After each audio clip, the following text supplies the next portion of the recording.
Good evening, namaste and kia ora. I, Richard Kumar, welcome you all on Apna Talk 36. Tonight on Apna Talk 36, I'll be talking to someone who had been stranded in Malaysia during COVID-19 first round.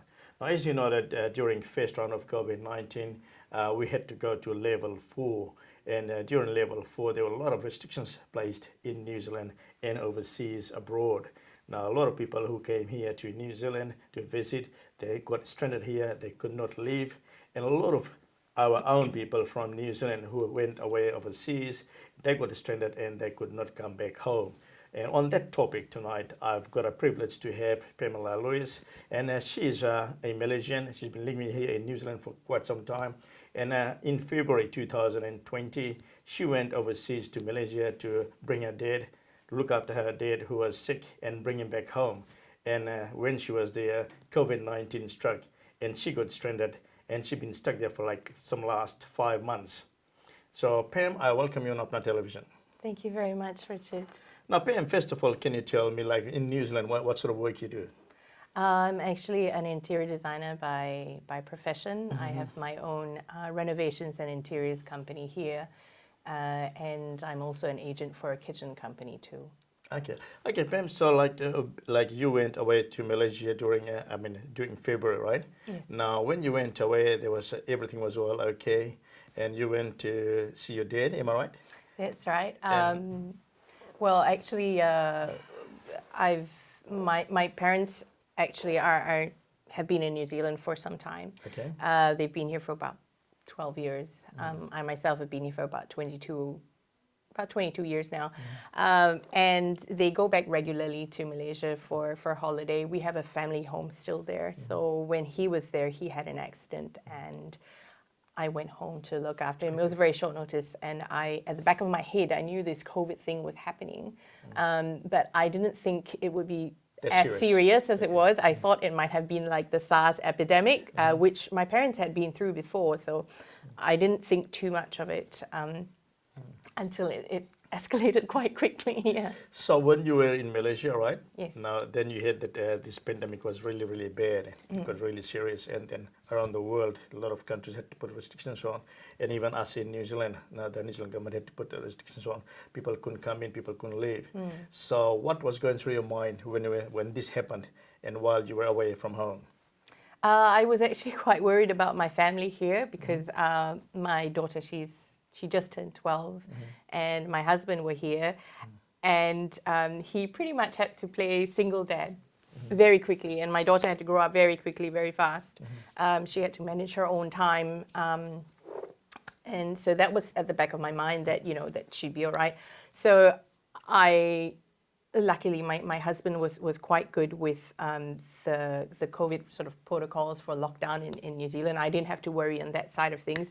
And so I pretty much left it to him to look after her, and he did a wonderful, wonderful job. I'm really happy. So while you were there in Malaysia, and so when lockdown came through in New Zealand, and then you came to know that, okay, hey, you're not allowed to leave Malaysia, right? Yeah. Now, what was happening at the same time in Malaysia? What sort of, like, we had a level 4. Now, what level or what stages were they in Malaysia at that time? Well, I think in New Zealand, they gave you a bit more notice. They gave you 24 hours to get your act together, pretty much. And Malaysia, I think it was pretty much almost overnight. They told us that we go straight into lockdown. At that point, I was in the hospital with my dad. That was the last hospital visit, and a week later, we were supposed to fly off. So what happened was, usually with the way that the Malaysian government has and the health ministry have worked is they issue the instructions or the new rules out pretty much like bang on, eh? Bang on. Over time, they've sort of given you more notice, but in the beginning, it was like bang, bang, bang. These rules would come, and we just had to sort of figure it out, like word of mouth or through WhatsApp or whatever, what was actually happening, what you had to do. The SOPs weren't really in place at that time, the standard operating procedures. So when they told us that Malaysians couldn't leave, it was pretty much at the start, it was blanket rule, you couldn't leave. The airlines weren't informed yet of what the SOPs were. So. No, when that came into place, like this COVID-19 hit over in Malaysia, right? Now, were you allowed to move out of the house, move around? You weren't. So you were not allowed to get out of the house? Only for essentials and one person. So basically, it was just like here in New Zealand at level 4, right? Yes, it was. We had a bit more restriction as in how far we could travel. At first, it was a 10-kilometer radius. Then it went down to a 5-kilometer radius, and you had to wear your mask, and you had to have your. They had a QR code sort of thing, or if they didn't have it there, you had to write in the register your name and your phone number. Yeah. So how were you able to go and see your dad in the hospital? Were you still allowed? Well, my father was at home, but we had to take him for regular hospital checkups. Okay. Yeah. So he was with us. And my mother was also with us. So they're about 79 and 78 years old. So there was no way that I would let them out of the house. It was a bit too dangerous for them at that time. So I did all the shopping and everything. But I think the level, we had a lot more cases than we had in New Zealand. And how many cases were there in Malaysia at that time? At that time, I'm not sure actually, but I think we were probably dealing with in the thousands. Yeah, yeah. And by the way, what's the population of Malaysia? At the moment, I think it's 30 million or something like that. 32 million actually, 32 I think. Million, huh? Yes. Okay. Yeah. So that must have been really, really hard for you to move around and do stuff if you wanted to go somewhere or do something or go for shopping, go and take your parents to doctors. It was. With the doctors, it was a little bit different actually. Luckily, they didn't need to go to the doctor. If you needed to go to pharmacy, you could. I think in New Zealand, you had to do everything online, so it was pretty much contactless. In Malaysia, you still could, but there were protocols in place that you know. Now, when I spoke to you last, I think with Dave or one of your friends, and they told me that you've been trying, you attempted so many times to come back to New Zealand, but every time you try to get out of Malaysia, they stopped you. You couldn't get out, and you had to change your ticket so many times. So can you tell me a bit about what happened actually, as far as you trying to book your tickets to come back to New Zealand? Yeah, sure. Because I have New Zealand permanent residence, I'm allowed to come back. But at the start, when they first put a blanket ban on Malaysians leaving the country to exit, they didn't state what the criteria was. So the airlines at that point said, look, you can't fly. So they just put a ban on everyone, eh? Yeah, they put a ban on everyone, and they said, look, you can't fly. So then I changed my ticket to April because the lockdown was for about 4 weeks. So I said, okay, I'll change my ticket to April. And then about 2 days later, then the SOPs came out and they said Malaysians with foreign permanent residence could leave. Okay. So it was after I changed my ticket that the problem started. It wasn't that the government wasn't letting me out. I could. It was the problem with the plane tickets. They were astronomically high. They were asking me to pay about 7,000 ringgit, which is roughly equivalent to 3,500 for one ticket to go back, and I had problems with my parents' tickets as well, so I wasn't the only person traveling. Now, if you say about $3,000 to come back one way, yes. Now, how much is the fare normally if it was a normal circumstances? Well, I paid 700. 700? 700 New Zealand to go home. So it's gone up about 3.5, 4 times, huh? Yes, yeah. So I said, look, okay, because what happened was you would book a ticket and then they would cancel it, and every time you rebook, the price would go higher. And after a while, I got the feeling that it didn't matter whether I bought a business class ticket or I paid that $7,000 ticket, my flight would still get canceled. So I said, no, I'm going to stay put for a while. So what happened was for that 1 month in April, they did rescue flights. So the flight tickets were very, very expensive. When you say rescue flights, there were rescue flights from Auckland to go and pick up Kiwis from Malaysia? There were more sort of exit flights. Flights, and also, so what would happen is if you had rescue flights from Auckland going back to Malaysia, you would still have to have the plane coming from Malaysia to here. So there wasn't that many people leaving Malaysia at that point. So of course they had to put the prices up to cover themselves. Otherwise Nice. they'd be flying an empty plane over. Now, as far as the prices for the tickets are concerned, now every time it went up, was there any compensation from the government or from the airlines or from your insurance companies or anything like that? No, I didn't take insurance because I felt that, I was going back to Malaysia, so I would have healthcare and that sort of stuff to a certain extent. And I had my own family home, so I thought I'll be okay. I didn't take travel insurance. I probably should have. The airlines themselves changed the policy. After a certain time, they said, look, we can't refund you money. We are going, because every time you change they canceled it. So when you got a new ticket, they would have new restrictions on it, a new sort of policy.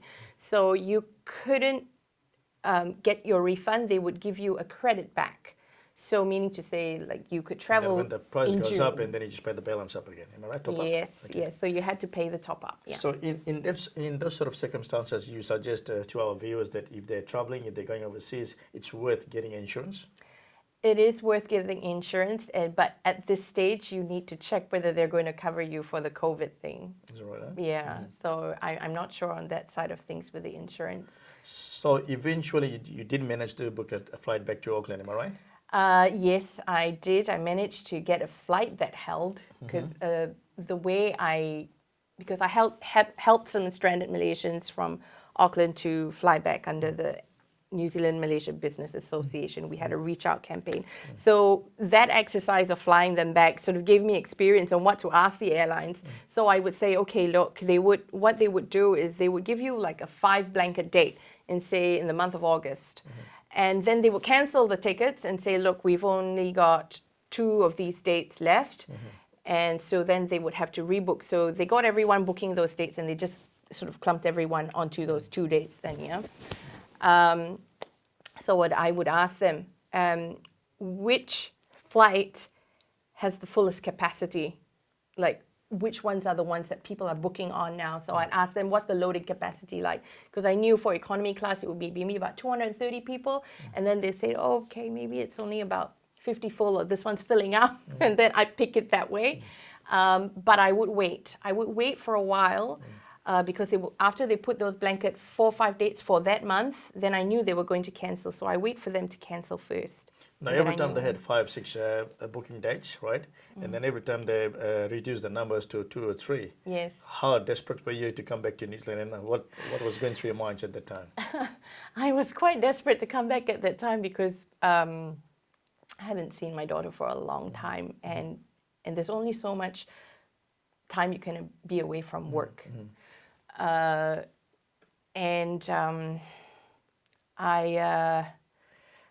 What I did was I had to tell my daughter, because I think it was at least about 6, 7 times that I told her that the flight canceled, and she would get quite upset or disappointed.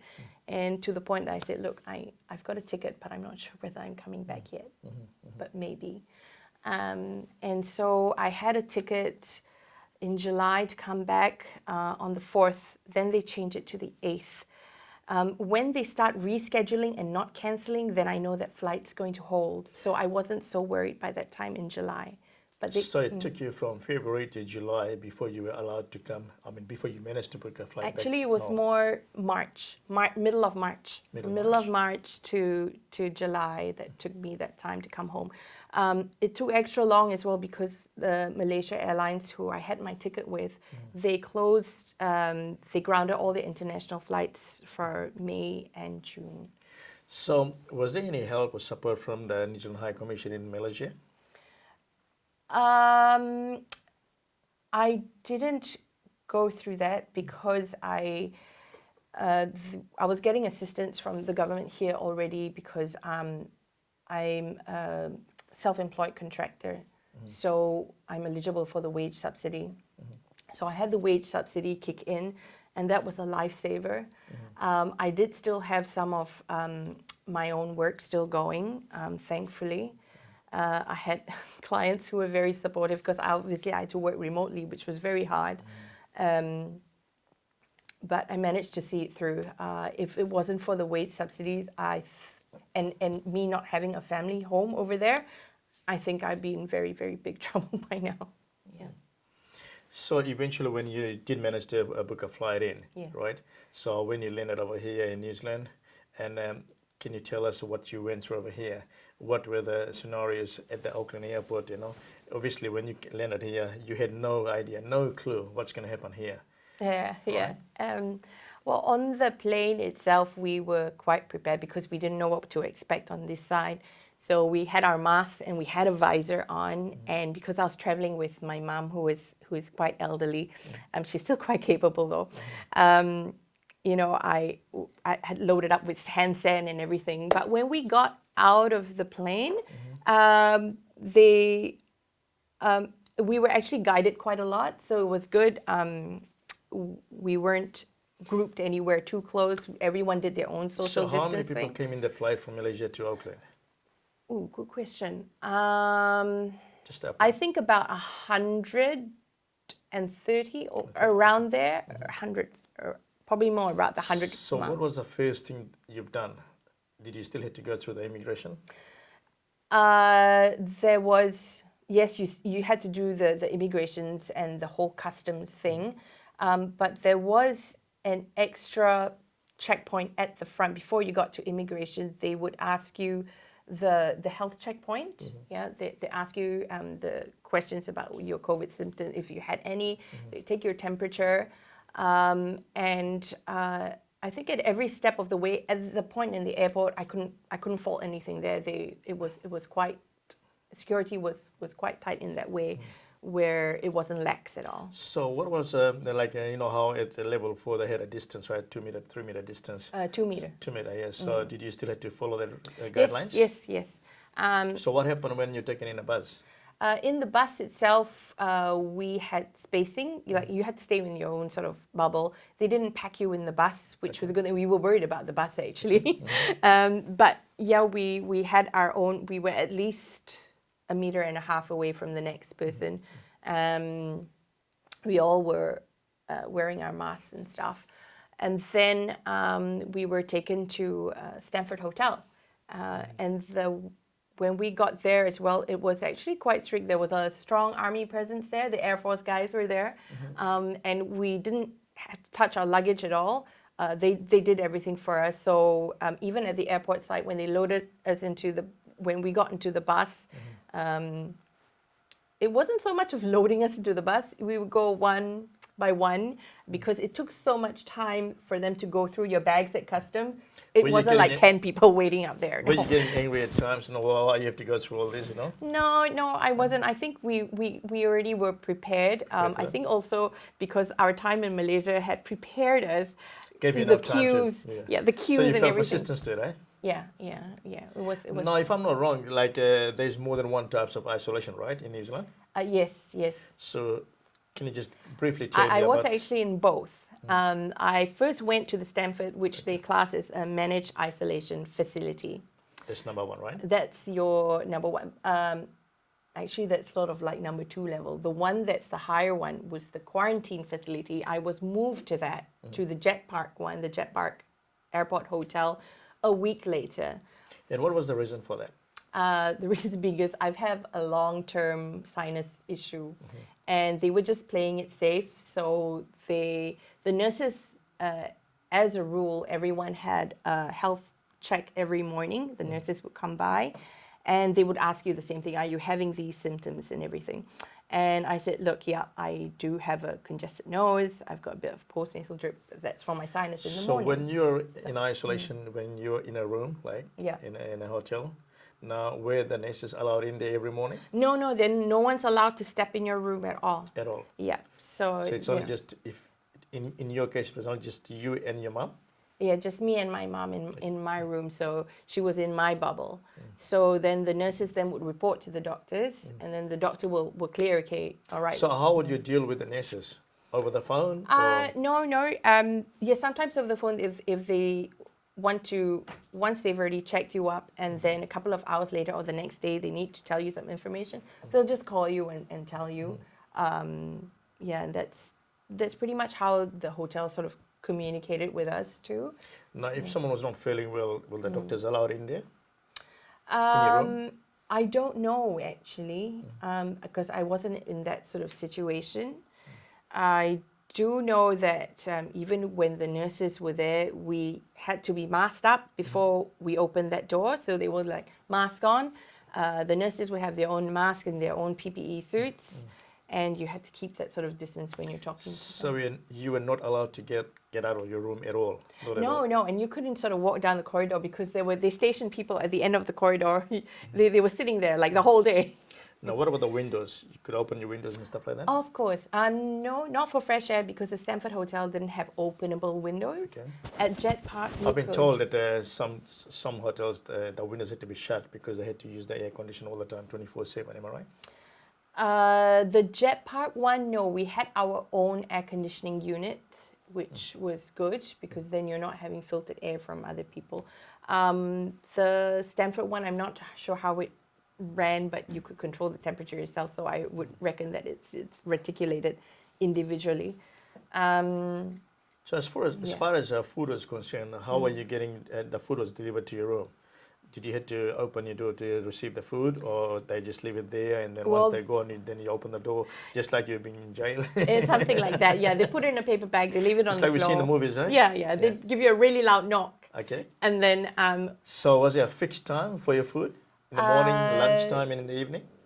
there's a period of time, usually about 2 hours. They'd say, I think, if I'm not mistaken, like from 9 to about 10:30 or something like that. They deliver. Sorry, 8:30 to maybe 10:30. They do their food run. And that was the same for lunch, dinner. So what they would do is for breakfast, they would give you enough for morning tea. And then for afternoon, they give you enough for afternoon tea as well.